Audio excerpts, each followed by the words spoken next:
ओडिशा महालेखागार कार्य एजी अनुकूल पुरी जिला प्रशासन एवं पिपिली गोष्ठी उन्नयन कार्य सहयोग दासियाबाउरी पीठरे पिपिली ब्लॉक 25टी पंचायत सरपंच मान सहित ग्राम उन्नयन में त्रिस्तरीय पंचायत राज अनुष्ठान भूमिका पर एक आलोचना चक्र आयोजित होता।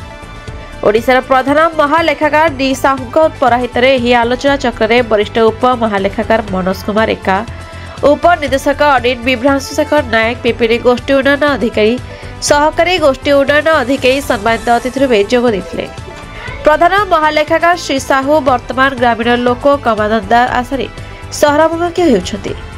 गाँव में सहर सुविधा देवाई सरकार कृषि समवाय कुटीर शिल्प मत्स्य चाष तथा गमनागमन पानीय जल परिवेश उन्नति विभिन्न प्रकल्प माध्यम कोटी कोटी टंका पर्याप्त परिमाण जोगाई देउछंती। एही सरकारी पांठिर सदुपयोग एवं ठीक समय संपूर्ण करने सरपंच माने केउ समस्यार सम्मुखीन होती से विषय से जानवा चाहिए। सरकारी राजकोष आवंटित अर्थर हिसाब रखा एवं दुर्नीतिर गलाबाट को बंद करने ऑडिट होछि एक प्रमुख माध्यम बोली दर्शाइथिले। सेमाने चाहिए एजी कार्य समस्त प्रकार साहाय्य जोगाई देव। उपनिदेशक श्री नायक ओडिशा रे 63 भाग लोक ग्रामांचल बास करती। सेमानकर सामूहिक उन्नति देश को प्रगति पथरे आगे ने बोली प्रकाश करथिले।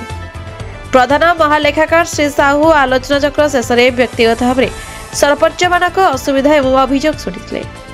यार निराकरण पर सरकार दृष्टि आकर्षण करे बोली कहिथिले।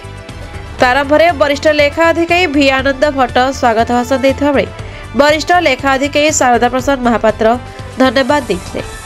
उक्त कार्यक्रम को महालेखागार सचिव प्रभात कुमार प्रधान, दुर्गाशंकर परिड़ा, राजेश सिंह, दीप्तिरंजन राय परिचालन करथिले। इम्प्लीमेंट होची आउ ग्राम स्तर जो पंचायत समिति लेवल ले ताकर कोन सुविधा होची अकाउंट ऑडिट को नहीं सेटा जानिबा लागि एटा गोटे आउटरीच प्रोग्राम हम करू।